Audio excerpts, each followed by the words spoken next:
Bayan sama-sama ang mga ahensya ng gobyerno, local government units at pribadong sektor sa paglilinis ng mga estero at drainage system sa Cebu.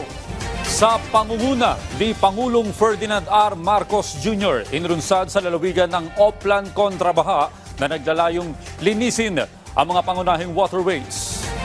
Dito rin inanunsyo ng Pangulo ang pagtatayo ng Sabo Dams para mapigilan ang pagbaha sa downtown Cebu.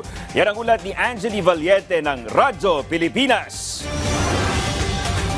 Sabay-sabay na isinagawa ngayong araw ang dredging, desilting at declogging sa mga malalaking ilog at drainage sa Metro Cebu. Bahagi yan ng inilunsad na Oplan kontra baha ng pamahalaan. Personal na dinaluhan ni Pangulong Ferdinand Marcos Jr. ang launching ng programa kasama si Department of Public Works and Highways o DPWH Secretary Vince Dizon. Ayon kay Pangulong Marcos Jr., ang DPWH katuwang ang private sector ang mangunguna sa paghuhukay ng mga naipong putik at mga basura sa mga lagusan ng tubig. So that is why we are here. This is the project that we are initiating. As I promised when we opened we started the project in Metro Manila, that we will not only go to Metro Manila, but we will go to all the urban centers and all of those areas that have suffered severe flooding in the last rain. So yun ang pupuntahan natin. Kabilang sa mga natukoy na dahilan ng pagbaha sa Metro Cebu ay ang baradong drainage. Napag-alaman din na kaya mabagal ang paghupa ng baha ay dahil sa heavily silted na mga ilog, mga infrastrukturang nakaharang sa mga lagusan ng tubig at poor waste management.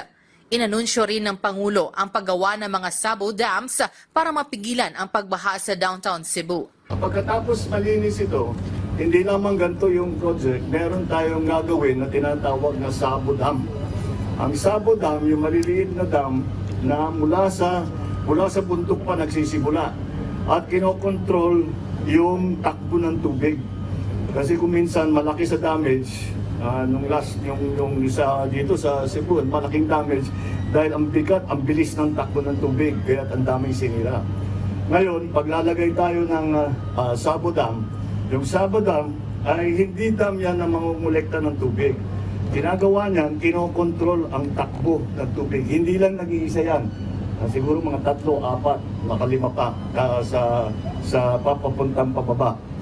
Si Aling Delia, isa sa mga nakatira malapit sa Mahiga Creek, nagpapasalamat na dinalaw sila ng Pangulo upang makita ang kanilang sitwasyon. Sana po sa madaling panahon matulungan niya kami dito.